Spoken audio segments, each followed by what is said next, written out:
Oui, Jennifer Sativi. Voilà, nous l'avions déjà annoncé en début d'émission. Donc, nous traitons de la question plantes médicinales. Peut-on se fier à la transmission du savoir? Et nous sommes allés chercher des invités très intéressants. Justement, nous avons un professeur d'anthropologie médicale, M. Roch Rouirin. Bonjour. Bonjour, madame la journaliste. Et merci d'avoir accepté notre invitation. Avec plaisir. Voilà, donc en face de vous, nous avons un tradithérapeute, M. Salavi Gabriel. Vous êtes également le président de l'Association nationale pour la promotion de la pharmacopée et de la médecine traditionnelle. C'est sûr que vous aurez beaucoup de choses à nous dire sur le sujet. Bien sûr. C'est un plaisir. Donc au téléphone Roch, nous aurons également un médecin, Dr Vivienne Boko. Oui, Dr Vivienne Boko, nous l'aurons au téléphone dans quelques minutes pour nous apporter sa lecture de l'usage des plantes médicinales pour traiter certaines maladies et aussi la conception que l'on a de ces plantes médicinales en Afrique. Je voudrais déjà commencer par vous qui êtes thérapeute, c'est bien ça. Alors, est-ce que vous confirmez qu'à travers les plantes, on peut guérir effectivement les maladies? Ça, c'est un axiome. Ce qui n'est plus à démontrer aujourd'hui, Oui. c'est le vécu quotidien. C'est le vécu quotidien. Oui. Mais comment peut-on savoir que c'est telle plante qui peut guérir telle maladie? Non, très simple aujourd'hui, lorsque vous recevez un patient, comme praticien de la médecine traditionnelle, il y a, par le biais de nos autorités, des formations qui nous ont permis de comprendre les voies qu'il faut emprunter pour diagnostiquer le mal. Quand le mal est diagnostiqué, que vous exercez votre produit, après le traitement, il y a encore le post-analyse ou post-examen qui se fait. Donc, suite à ça, on découvre la guérison, que le produit est efficace sur la maladie, c'est-à-dire que la maladie disparaît. Donc, ça veut dire que le produit a agi. Mais comment vous êtes arrivé? Parce que ce n'est pas une seule plante, il y a plusieurs plantes. Pourquoi? Qu'est-ce qui vous oriente vers une plante pour le traitement d'une maladie donnée?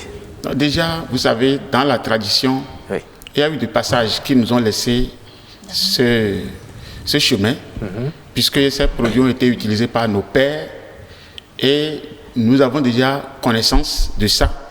Sinon, on ne tombe pas sur un produit, une plante, et le chercher, commencer par traiter avec ça.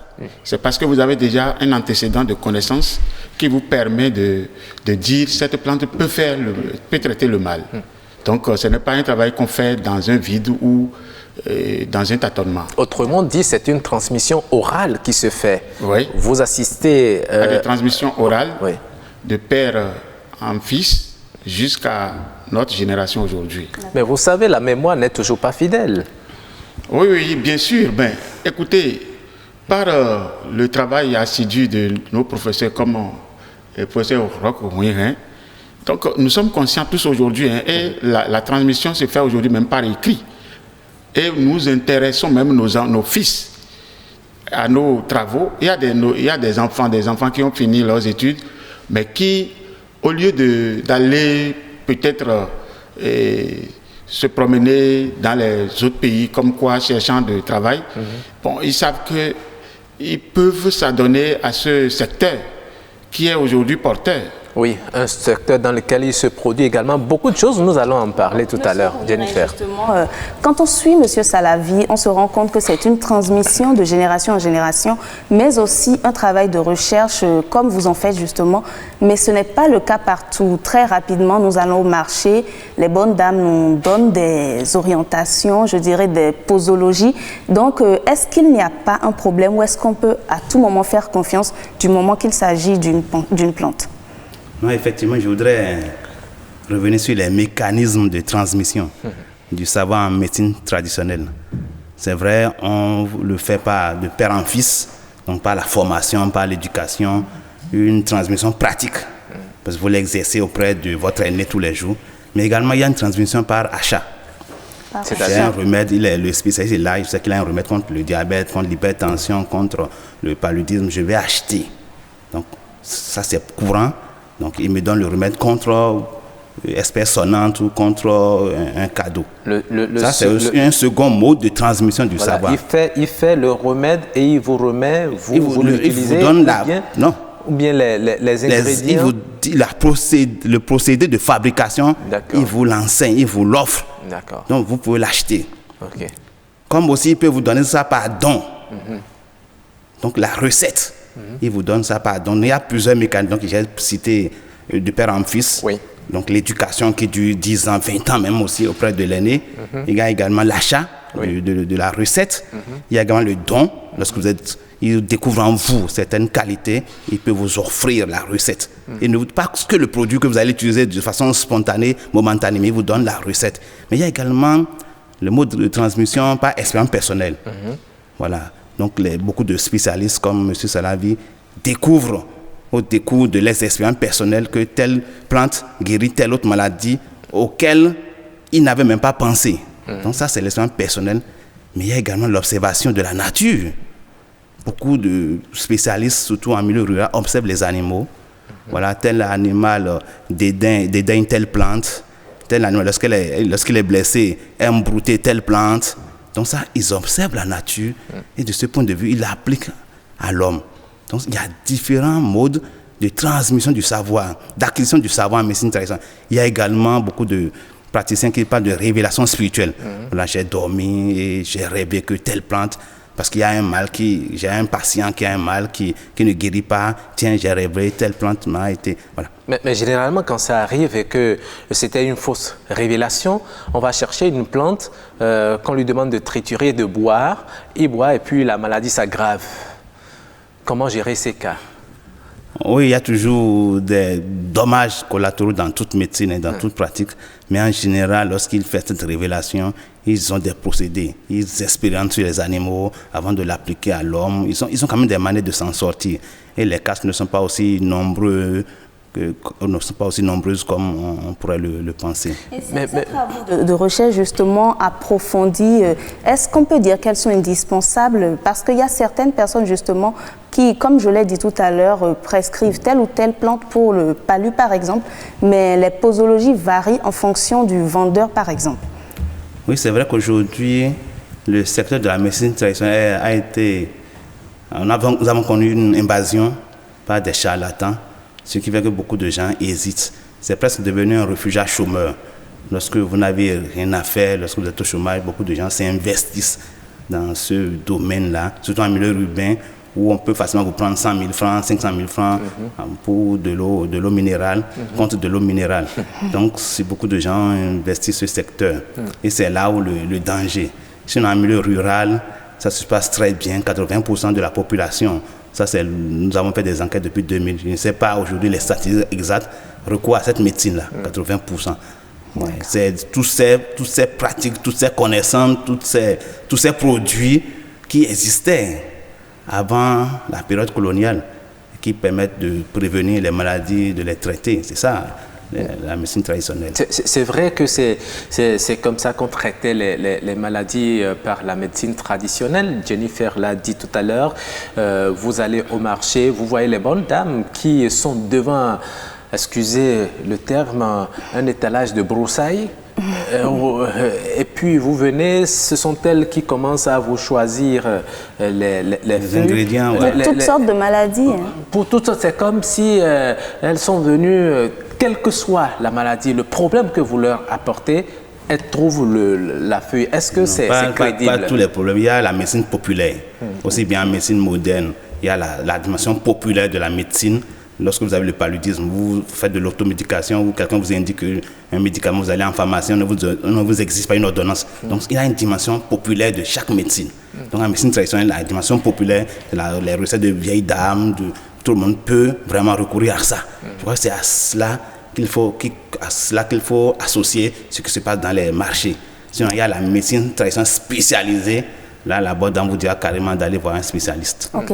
Alors, Monsieur Salavi, justement, ces enseignements-là que vous recevez depuis des générations, on se demande si les procédés sont toujours comme au temps de nos grands-parents, nos arrière-grands-parents peut-être, parce qu'une oreille transmet à une autre oreille. Donc, depuis plusieurs générations, est-ce qu'on est sûr que cette transmission-là se fait de manière fiable? Oui, justement, aujourd'hui, il y a même plus, je vais dire, qu'il y a même d'amélioration. D'accord.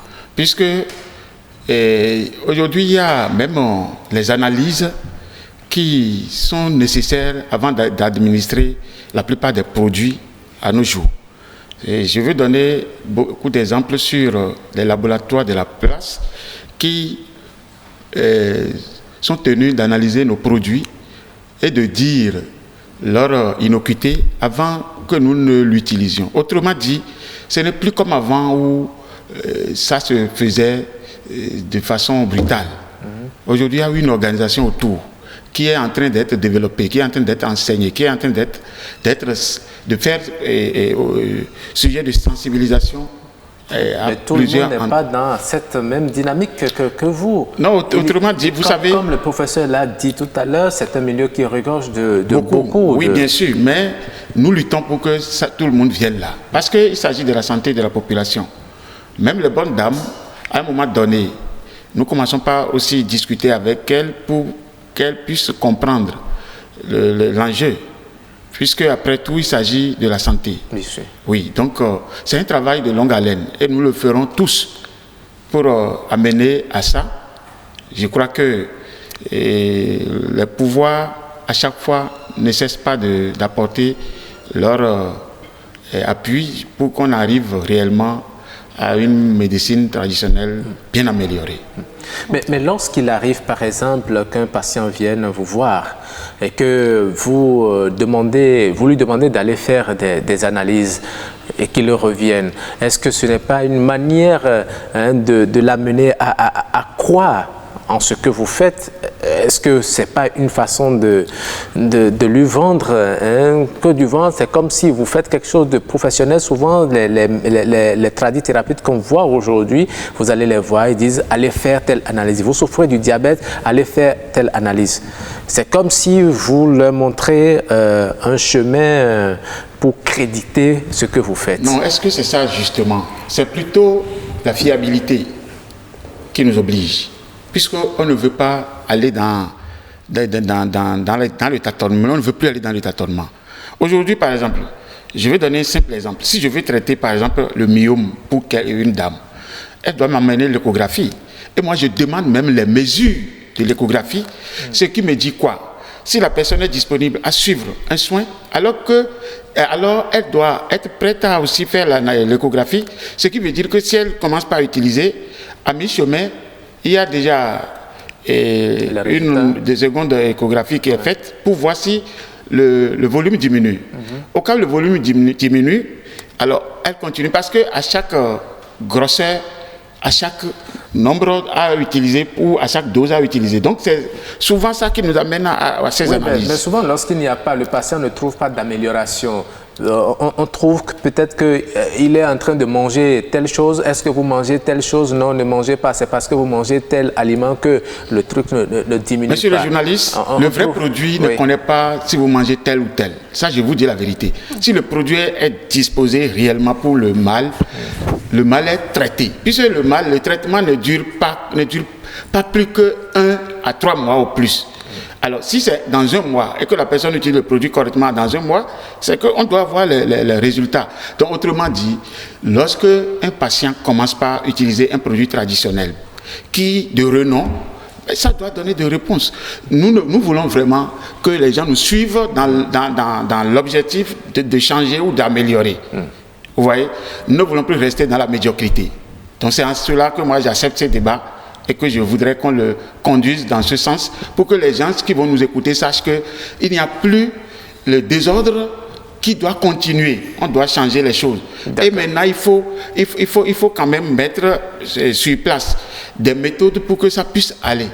D'accord. Alors, M. Salavi a bien fait de parler de désordre puisqu'il fut une période où il y a eu beaucoup de communication par rapport à certaines dérives. Donc, si vous nous rassurez actuellement, comment on peut être sûr de ce médecin-là, ce tradithérapeute qui nous reçoit? Qu'est-ce qu'on peut prendre en compte pour se dire oui, on peut lui faire confiance? Oui, en général, les produits à base de plantes suivent un procédé d'homologation bien institué dans la sous-région. Et il faut, avant de parler de cette procédure, je voudrais différencier la médecine traditionnelle au village et de la médecine traditionnelle en ville. Ah bon? Au village, le monsieur, il a hérité de son papa, il a une clientèle variée. Vous allez dans certains villages au Bénin, c'est 100, 150 personnes qu'il traite par jour. Il ne prend presque rien. Donc, il compte sur l'héritage traditionnel, ancestral. Ses enfants sont là, l'accompagnent dans le traitement. Donc, il ne prend presque rien. C'est peut-être on lui donne un cadeau, poulet, un sac de... Voilà. Et même les malades sont là, c'est lui qui les héberge, qui les nourrit, les entretient. Ça, c'est une médecine à part, vraiment basée sur une procédure vraiment sociale, populaire. En dehors de ça, il y a ceux qui sont en ville, qui veulent une reconnaissance de l'État. Ceux-là sont obligés de satisfaire certaines exigences qui regroupent 3 éléments fondamentaux. Vous dites que votre produit a des propriétés antipaludiques. Il faut démontrer cela. Donc, vous devez aller au laboratoire, on va faire des analyses sur des animaux, les rats, ensuite sur l'homme, etc., pour voir si le produit est efficace. Deuxièmement, il y a ce qu'on appelle l'innocuité. C'est vrai que votre produit peut avoir des propriétés antipaludiques, mais également des conséquences sur le cœur, sur le foie. Donc, on doit pouvoir comprendre ces phénomènes-là. Est-ce que vraiment l'innocuité a été analysée et que tout va très bien à ce niveau-là? Ensuite, il y a la qualité. Lorsque le guérisseur cueille la plante au champ, du champ jusqu'au produit fini consommable, est-ce que le produit est exempt de contamination par des microbes? Les excréments humains au champ, après lorsqu'il sèche à la maison chez lui, est-ce qu'il n'y a pas eu occasion de contamination? Vous allez voir que certains produits, lorsque vous ouvrez, c'est une bombe. Parce qu'il y a des moisissures, surtout les formes liquides. Voilà, ça explose ou bien, vous voyez, voilà, il y a des moisissures autour. Donc, ça veut dire que le niveau de conservation lié à la qualité n'est pas requise. Donc, si bien que les praticiens préfèrent les formes poudres de conservation plus faciles. Vous allez voir beaucoup de choses, c'est des poudres qu'il faut laper, etc. Il faut mettre dans... Oui, voilà. Mais justement, bien des poudres qu'il faut mettre dans un liquide tiède. Voilà, c'est de conservation plus facile. Lorsque vous buvez, ça laisse encore des dépôts. Est-ce que ces dépôts-là ne dérangent pas le rein? Après, ça ne crée pas de problèmes au fonctionnement du rein? Pas forcément. Le dépôt n'a rien à voir avec le dysfonctionnement des reins. Le dépôt, c'est juste que cette médecine n'a pas connu la même évolution que son homologue de la médecine dite moderne. Mais il faut également dire, et je voudrais insister là-dessus, aujourd'hui, beaucoup d'efforts se font. Et vous allez voir que tous les médicaments vendus relèvent de la catégorie 2. Au village, on parle de production extemporanée, c'est-à-dire que vous venez, le guérisseur va dans son champ, il cueille la plante, il triture et vous donne en même temps. De même, vous revenez, c'est la même approche. Mais en ville, vous allez voir, il y a un niveau de conservation des plantes, donc on peut déjà avoir confiance à cette production-là. Il y a une production semi-industrielle, voilà, et on les accompagne dans l'environnement. Au village, par exemple, le guérisseur, son hôpital est en même temps sa maison. Voilà. Donc, il y a un risque de contamination de la peste avec sa famille et tout le reste. Mais en ville, ils commencent par séparer les deux. D'accord, très bien. Nous allons voir rapidement avec des Béninois que nous avons rencontrés quelle est leur habitude pour traiter les maladies. Est-ce qu'ils ont souvent recours aux plantes médicinales pour traiter des maladies? Que pensent-ils de la pharmacopée et le système de transmission justement de ces vertus? Nous allons les écouter. Il y a des tisanes que nous conseillons aux clients de ne pas boire à midi pour ne pas être fatigué à cause du soleil. Il va la prendre plutôt le matin et le soir. Il y a d'autres qu'il va boire matin, midi et soir. C'est l'apprentissage et l'expérience qui guident le vendeur. Si on s'est organisé, c'est des autres purs. Avec les publicités bizarres à la radio, à la télé, là. En tout cas, moi, je n'utilise pas. Parce que je ne vois pas du sérieux dedans. Je n'ai pas du tout de sérieux dedans. Donc... Dans une année, moi, je traite par lui à l'aide des plantes, moins 2 fois par an. 2 fois par an. 6 mois, je prends ça. Et je suis toujours vivant sur les pieds. Et je marche beaucoup. Voilà. Mais si d'autres ne veulent pas respecter la dose, tant pis pour eux. Les plantes nous font du bien. Si la transmission est bien, la concession aussi sera bien. Donc du coup, il faut essayer de voir la transmission d'abord.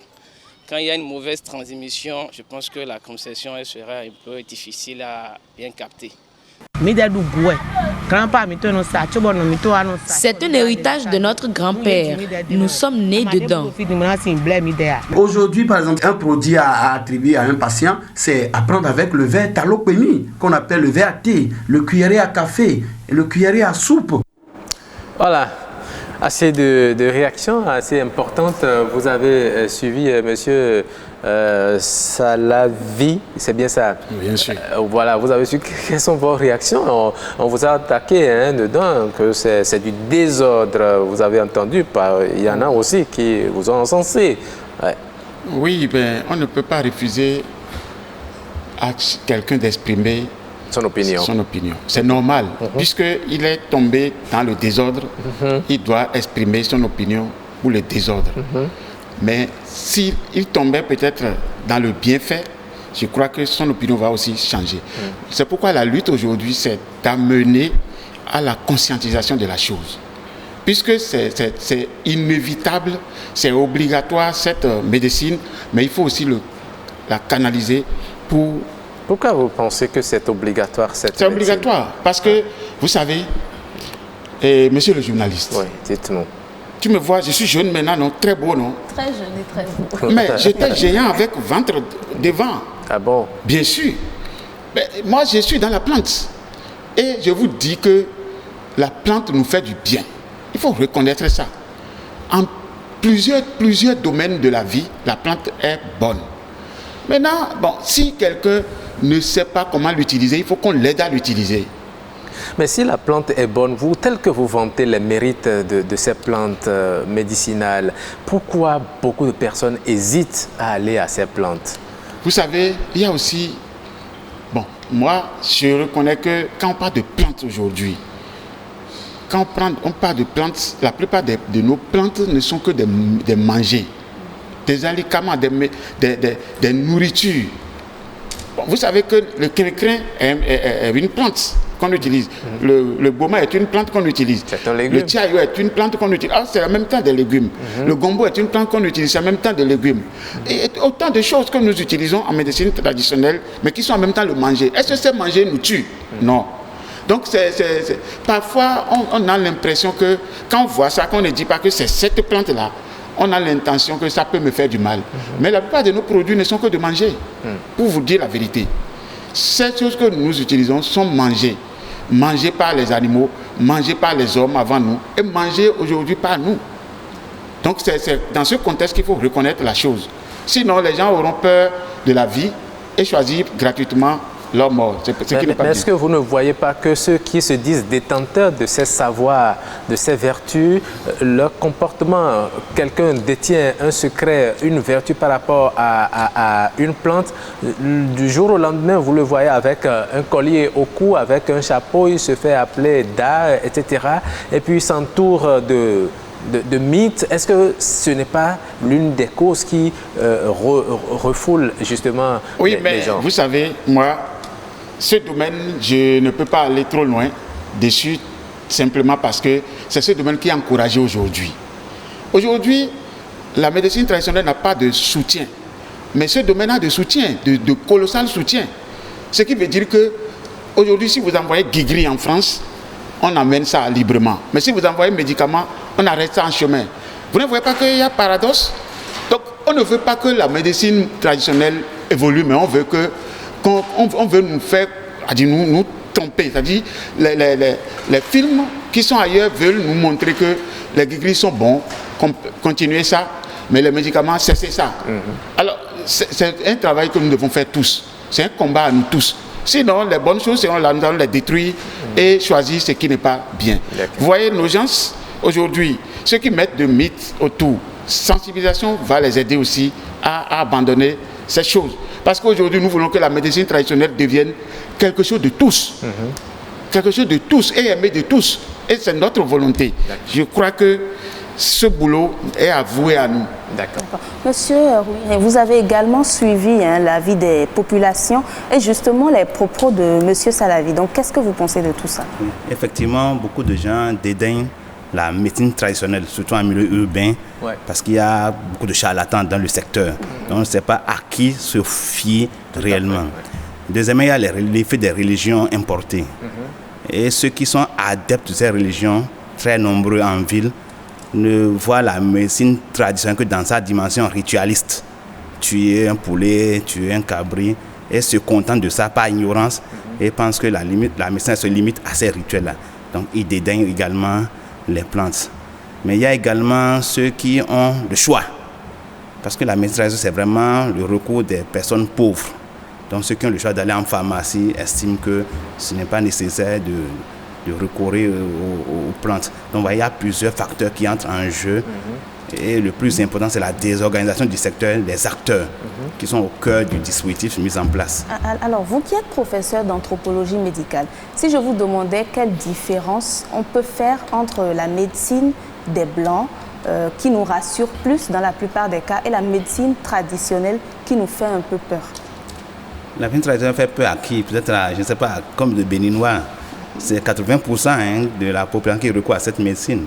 Peut-être vous qui êtes minorité, 0,0%, c'est à vous que ça fait peur. Oui, justement, ces populations-là qui ont parlé de désordre et tout ça dans l'élément qu'on a suivi tout à l'heure. Oui, ça ne fait pas encore peur aux gens. Jusqu'à que personnes sont sceptiques par rapport aux acteurs qui sont vraiment devant elles. Mais sinon, la plupart dans les villages, pas juste partout. Quelques personnes. Vous savez, il y a les médecins également qui interdisent aux gens d'aller à la consommation des médicaments comme ça, des tisanes, parce qu'on ne maîtrise pas la toxicité de ces produits qui peuvent agir également sur l'organisme. Vous savez, c'est un défi effectivement par rapport à la médecine traditionnelle, tout ce qui est dosage. Mais par expérience, les gens ont toujours un dosage qu'il vous propose. On a parlé de talopémie, on a parlé de beaucoup d'autres procédés qui permettent de cerner le dosage. C'est vrai qu'il y a des efforts à faire dans ce domaine où on peut faire des années de toxicité, mais il faut reconnaître que la médecine traditionnelle est beaucoup plus holistique. Parce que certains, par raillerie, disent que pourquoi votre produit guérit plusieurs maladies. Alors qu'une plante peut guérir plusieurs maladies. Et lorsque vous associez 10 plantes, vous voyez un peu la gamme de maladies que ça peut guérir à la fois. Parfois, c'est au laboratoire, par exemple, qu'on découvre au produit d'autres propriétés que le guérisseur n'avait même pas imaginées.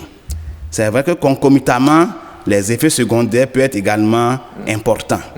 Mais il faut comprendre le mode de fonctionnement de la médecine traditionnelle. Et nous sommes dans un contexte où ceux qui valident le processus ne comprennent pas, ils sont incompétents pour apprécier la médecine traditionnelle dans toute sa complexité. C'est ça.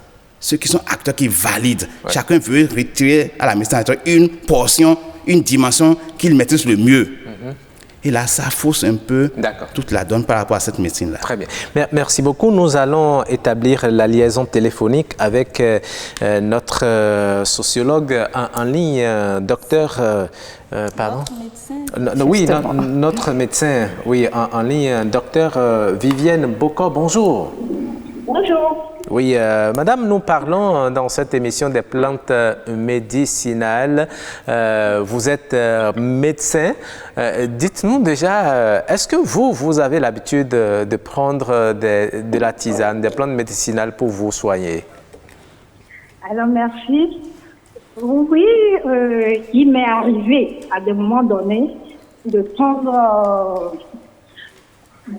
quelques décoctions de plantes médicinales, mais pas pour se soigner, juste des plantes boostant un peu la vitalité de l'organisme et tout.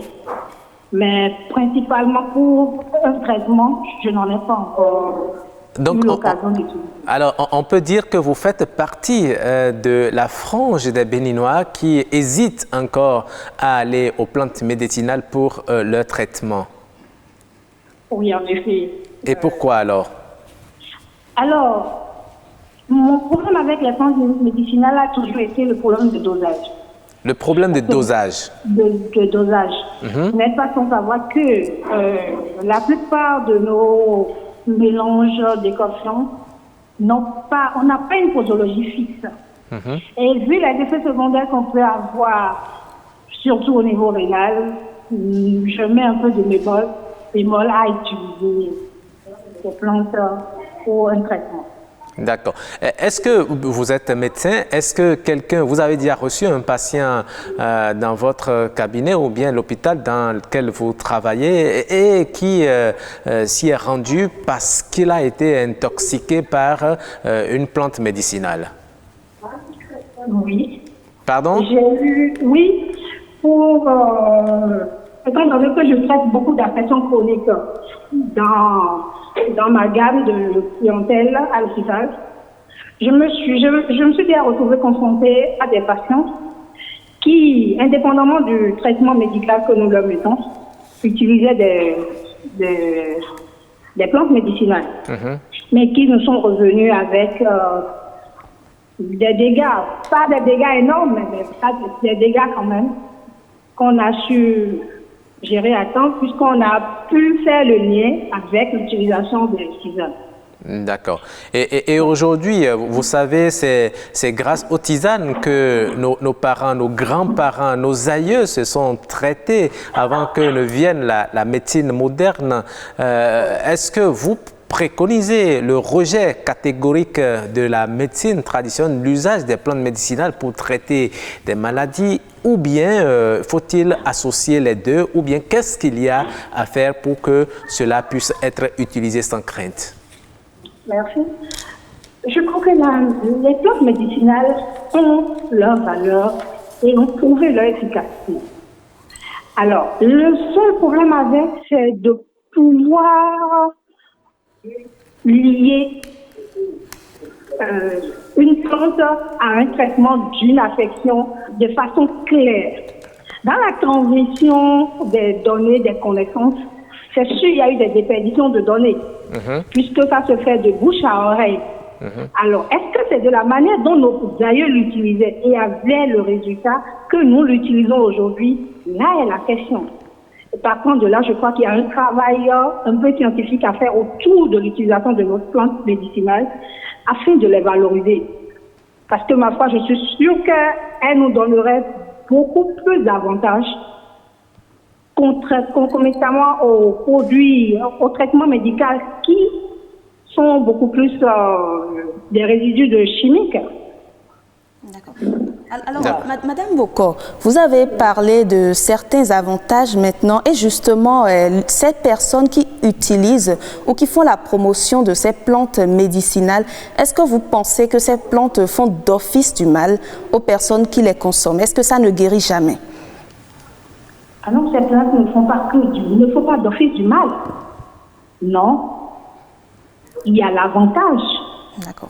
Il y a l'avantage. Il y a beaucoup de personnes qui, ma foi, ne viennent pas à l'hôpital traiter un paludisme, par exemple. D'accord. Mais qui se contentent de prendre leur tisane matinale auprès des bonnes dames et qui s'en trouvent bien guéris par la suite.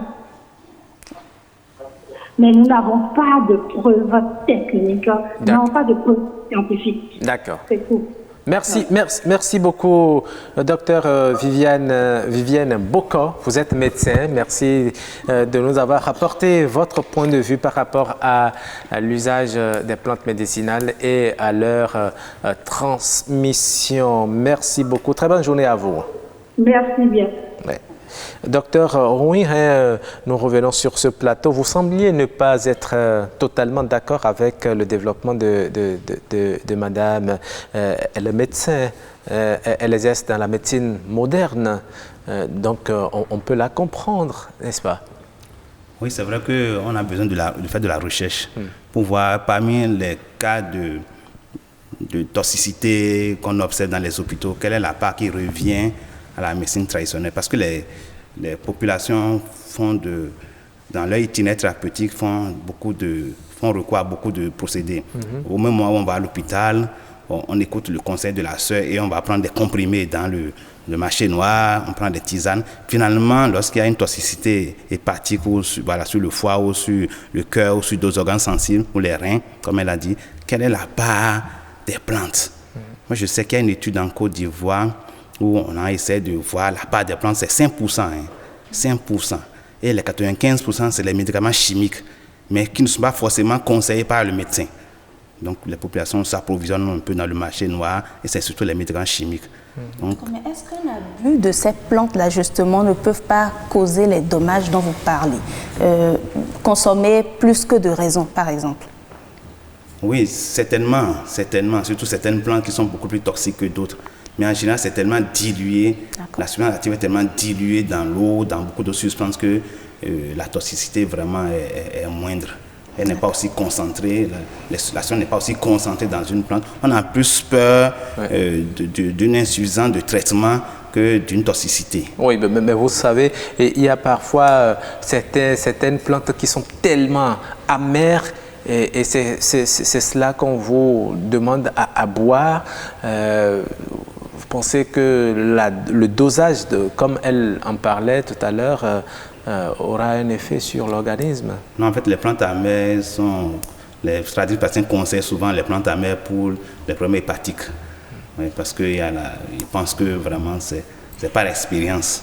Donc, ce n'est pas parce que c'est forcément amer que c'est concomitamment très toxique. Monsieur Salavi, vous avez également écouté l'avis de notre médecin. Donc, qu'est-ce que vous avez à dire? Elle a un peu décrié le fonctionnement et le dosage surtout. Oui, je suis d'accord avec elle. Mais je veux souligner que la France, en 2012, avait 41 unités de dialyse. Au Bénin, on a combien? Bon, alors, sa population était 44 millions. Bon, si l'on analyse aujourd'hui, combien de unités de dialyse nous avons ici? En réalité, le problème ne se trouve pas à notre niveau. Le problème se trouve là où les gens ne le cherchent pas. Si tout le monde, nos médecins reviennent rechercher dans la plante avec nous, nous allons régler tous ces problèmes facilement. La Chine aujourd'hui n'est plus à ce niveau où nous sommes. Il faut qu'on dépasse ce niveau afin que nous prenions notre santé en main. Moi je le dis parce que, qu'on veuille ou pas, les soins que nous prenons n'importe où ne peuvent pas dépasser, ne peuvent pas nous amener à nos soins, parce qu'avec la réalité que nous vivons, tous les médicaments, si vous les utilisez pendant un temps, vous avez un problème à côté que vous allez traiter après. Ainsi de suite. On ne peut pas venir au monde et couper le cheveu de mon lame. D'accord. Merci beaucoup. Le sujet est tellement intéressant que des téléspectateurs participent également. Nous avons Madame Andrea Bachiomba qui dit que ce sujet attire l'attention sur la question de la santé. En matière de santé, l'Africain en général fait recours à la vertu des plantes. Le Béninois ne fait pas exception à cette règle. Il faut reconnaître en ces produits le côté positif puis celui négatif. Côté positif parce que curatif, quoi que l'on dise. Côté négatif parce que pas de dosage avec précision, parfois moins coûteux. Produits pharmaceutiques, efficacité et précision sont au rendez-vous, mais à portée de toutes les bourses. Autre chose, c'est qu'il peut avoir risque d'effets indésirables et de dépôt de calcul, comme pour dire que tout ce qui fait du bien a également son mauvais côté. Ok, également un autre message qui nous dit les questions que nous pouvons nous poser sont: comment nos parents ont-ils vécu pour avoir tant de longévité, d'espérance de vie? Y avait-il une pharmacie moderne en leur temps? Peut-on parler de questions de dosage avec la même insistance pour une tisane ou assemblage de plantes naturelles comme dans le cas de substances médicamenteuses ou molécules conservées grâce à des additifs chimiques? Depuis quand l'Occident a-t-il réussi à créer la rupture profonde entre l'Africain et ses remèdes bien efficaces afin de monopoliser le marché du soin? À qui profite l'industrie pharmaceutique ou encore est-ce possible que même les Africains incontournables dans le secteur pharmacien aient assimilé tous Africains tirant ses profits ou fondant de toute sa vie sur l'industrie pharmaceutique puissent sacrifier leurs intérêts pour la restauration des secrets et richesses de plantes brutes. Il continue, la cohabitation, à mon avis hypocrite, entre la pharmacie officialisée et la pharmacopée ne souffre-t-elle pas d'un rapport de force déloyal? Certains acteurs de la pharmacopée n'entourent pas aussi parfois de mythes leur art de façon à démotiver les consommateurs. Et il y a Mme Andrea Bachioma qui revient pour dire autrefois les recettes n'étaient léguées à une couche donnée. Aujourd'hui, les recettes sont beaucoup plus accessibles à tous, voire les réseaux sociaux. Pour un usage profitable, il n'y a qu'à formaliser les structures de production, avoir des licences d'exploitation afin de donner une crédibilité à son produit. C'est vrai que certains y croient déjà, mais pas tous. Et il faudrait une sensibilisation autour de la promotion des produits locaux. Un message également d'Antino Gisèle qui dit « Bonjour à tous, les plantes sont très utiles à l'homme lorsqu'ils sont utilisés à bon escient, suivant le mal à soigner et le dosage correct. Aujourd'hui, avec les croyances religieuses, on refuse d'y recourir sous prétexte que c'est de l'occultisme et on préfère les comprimés. Parfois, c'est la simple ignorance qui fait que les gens refusent d'y recourir, mais on oublie souvent que ces comprimés sont tirés des extraits de plantes. Les Occidentaux ont compris les effets secondaires des comprimés et mettent l'accent sur la phytothérapie actuellement. Le système de transmission n'est pas trop fiable car l'oralité ne permet pas toujours les précisions sur l'usage à en faire. Il faut également systématiser, je veux dire encadrer les pratiques médecines ayant comme utilisation des plantes, les pratiques médicinales ayant comme utilisation des plantes, la loi doit investir ce camp pour une réglementation des activités médicamenteuses liées aux plantes. Et un dernier message très rapidement, celui de M. Oga Komlan-Simon, qui dit très fiable si celui qui recommande celle-ci maîtrise le dosage adéquat. Laissez-moi vous dire que même les produits pharmaceutiques ont pour source les plantes médicinales. Soulignons aussi que les effets secondaires de ces produits pharmaceutiques sont énormes et l'on ne veut pas nous dire les vérités cachées derrière ces produits-là. Un autre aspect est que les produits pharmaceutiques sont limités parfois dans le traitement des symptômes, tandis que les plantes médicinales viennent répondre proprement à nos cris. Exemple, l'hépatite A, B, C sont incurables, tandis que avec les plantes médicinales, moi j'ai la faveur de vous guérir dans un temps record. Bref, Dieu nous a tout donné. Les autres, c'est un moyen mis sur pied pour enrichir et autres par ces produits qu'il nous convoie en Afrique. Réveillons-nous. Voilà, c'est le dernier message que nous partageons avec vous. Nous allons rapidement, le temps est complètement imparti. Nous allons faire un dernier tour de table. Nous allons commencer par le professeur Roch Rouin qui prenait beaucoup de notes. Vous allez prendre la parole et cela va tenir lieu de votre mot de fin. Oui, effectivement, les téléspectateurs ont insisté sur les enjeux. Ouais. C'est vrai qu'aujourd'hui, les médicaments constituent le premier agent financier dans le monde, même bien avant les armes et la drogue. Bien avant les médicaments. Vous avez un peu toute la polémique autour du vaccin contre la COVID-19. Bien sûr. Ils ont également insisté sur des défis, dont la réorganisation des acteurs pour instaurer la confiance avec la population. C'est capital à travers les associations de praticiens. Il y a un essai d'une réorganisation, d'extirper de leur rang les charlatans. Voilà. Ça, c'est le premier défi. Le second défi, c'est la recherche. Les gens ont besoin de la recherche pour avoir confiance aux médicaments à base de plantes. Tout à fait. Faire de la recherche sur la toxicité des médicaments, faire de la recherche sur l'efficacité des médicaments, faire de la recherche sur la qualité des médicaments. C'est le deuxième défi. Ils ont également insisté sur, pas vraiment ça, la législation. Il faut une législation forte qui accompagne la médecine traditionnelle. Une législation qui met les acteurs à l'aise avec des procédés d'évaluation simplifiés. Et aussi le système de transmission du savoir, vous l'avez déjà dit également. D'accord. Merci beaucoup, professeur Roch Rouin. Qu'est-ce que vous avez à dire pour conclure justement ce débat? Oui, moi je veux inviter sincèrement et la volonté politique, comme toujours dans ce secteur, pour apporter encore plus la visibilité et l'adhésion. D'accord. Merci beaucoup, Monsieur Salavi. Je rappelle que vous êtes tradithérapeute. En face de vous, il y avait le professeur Roch Rouirin, il est anthropologue, mais professeur d'anthropologie médicale. Médicale, voilà. Merci beaucoup. Voilà. Merci pour l'invitation. Voilà, c'est nous. Merci pour merci d'avoir consacré du temps à nous suivre, mesdames et messieurs.